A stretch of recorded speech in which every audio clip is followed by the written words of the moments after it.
Good morning, good afternoon, whatever it is, wherever you are. It's me again, Jen. I know how long has it been since I've done that. Okay, so I decided that it was probably time that I start doing the daily tarot that is pulling from my actual decks of tarot.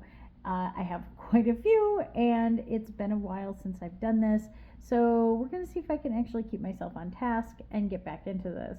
That said, I am going to start with one of the decks I've used in the past just because I feel like the month of August is perfect for this deck.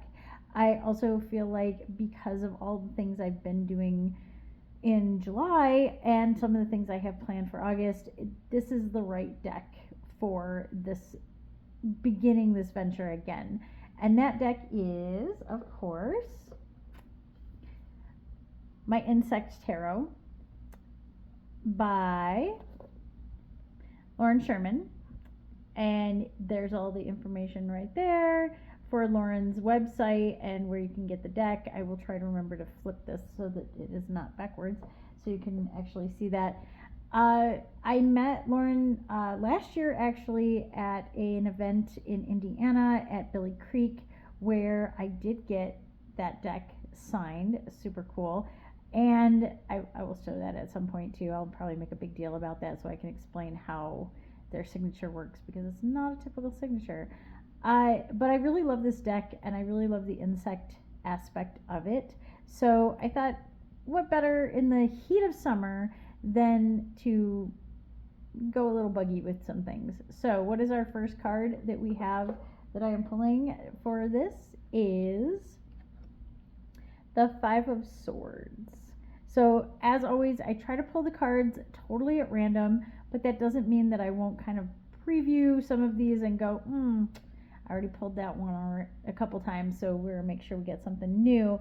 But the Five of Swords. So what I really like about this particular Five of Swords is it does have the 5 little bugs on it. I do like that they are kind of weaving themselves in and out of things. And I will have to look up and see what this particular bug is. So let's go take a look, shall we? So I got the book. Book says, oh yeah, by the way, this comes with one of the cutest little books. It's very simple, but it is a great companion guide. It's one of the best ones I've had for stuff because it not only talks about the card itself, it talks about the bug. So I've been learning a lot about bugs from this deck. It's sort of like, all the things you never thought you wanted to know about bugs, which is great. This is the giant thrip. That's the word I'm gonna say, but MECYNOTHRIPS.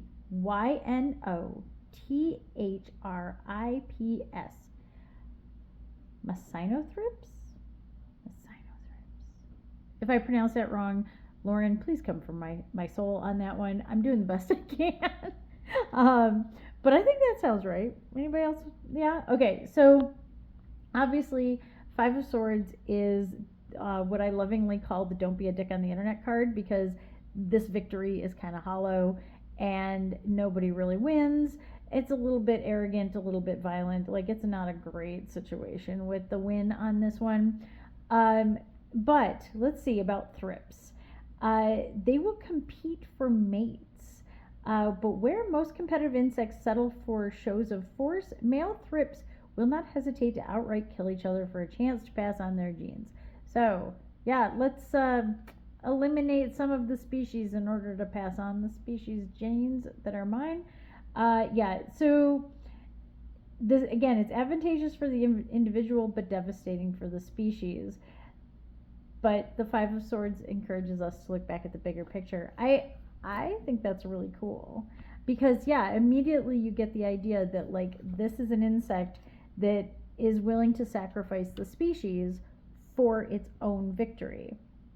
And I feel like that's very Five of Cups energy in the sense of we are willing to sacrifice the greater concepts of things, the greater good, our community, etc., just to win that argument. We're not actually winning anything. It's no good for anybody involved, but we're willing to make that sacrifice just to say that we won. I love this. I love that this particular bug is involved on the Five of Swords. I kind of love that the Five of Swords is one of the first cards that I'm drawing for this too. That's kind of cool. And also, yeah, I just really love this deck. The backs of them are really cool. Great images. It's kind of hard to tell with a single card, but there is gold foil edging on it. And as far as I know, the cards still exist. But, you know, this is one of those things. They had a Kickstarter for it. Also, if you look at the cards, there are a lot of, so not on this one in particular. So the pips I don't think have the sigil work on them, but the sigils and ciphers that are on the backs of the cards, there are actual like words and letters and things. Sherman is really cool about how they do this stuff. Any surprise, they are also friends with my friend Frith, who does the Gallifreyan circle language. So that is our Five of Swords. So don't be a dick today. Think of the greater good, think of the greater species, and really think about, is that fight worth it? So yeah, hopefully I'll be back with many, many more of these, and let me know if there's anything else you want to learn about these cards. And thank you. Bye!